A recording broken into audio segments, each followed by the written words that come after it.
అయ్యా పైకి లేయాలి, అందరూ పైకి వెళ్ళాలి.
ఈరోజు హనుమాన్ జన్మదిన సందర్భంగా మొదట ఆకాశగంగా తీర్థంలో హనుమంతుని యొక్క అమ్మ అయినటువంటి అంజనీదేవి తపస్సు ఫలితంగా హనుమంతుని జన్మ ఆకాశగంగలో తిరుమలలో ఉద్భవించింది అని అందరికీ తెలిసిన విషయమే.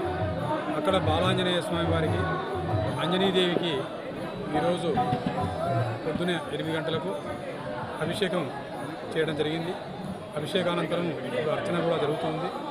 తర్వాత చాపాలి తీర్థంలో త్రేతాయుగంలో చాపాలి మహర్షి అయోధ్య నుంచి తపస్సు చేసుకోవడానికి తిరుమల కొండకు వచ్చి తపస్సు చేస్తూ ఈ చాపాలి తీర్థంలో హనుమంతుల వారు ప్రత్యక్షమై ఆ హనుమంతుల వారి ప్రత్యక్షమైన సందర్భంగా హనుమంతుల వారి ప్రత్యక్షాన్ని పురస్కరించుకొని జాపాలి మహర్షి ఇక్కడ హనుమంతుని విగ్రహాన్ని ప్రతిష్ఠించారు. త్రేతాయుగం నుంచి జాపాలి క్షేత్రంలో హనుమంతుడు విశేష పూజలు అందుకుంటున్నాడు. తిరుమల క్షేత్రాన్ని ఆయన గురువైనటువంటి వెంకటేశ్వర స్వామిని కొలుస్తూ ఇక్కడ అలరిస్తూ ఉన్నాడు. భక్తులకు ఆరోగ్య ఐశ్వర్యాలను అందిస్తూ ఉన్నాడు. దీని తర్వాత లేడీ ఆంజనేయ స్వామి దగ్గర తిరుమల అర్చకులు ఈరోజు అభిషేకం చేస్తారు. ఆ అభిషేకం అయిన తర్వాత మళ్ళా 2 గంటలకు నుంచి 3 గంటల మధ్య 1వ ఘాట్ రోడ్లో అంటే డౌన్ ఘాట్ రోడ్లో 7th మైల్ దగ్గర ఉన్నటువంటి ఆంజనేయ స్వామి వారికి అభిషేకం చేయడం జరుగుతుంది.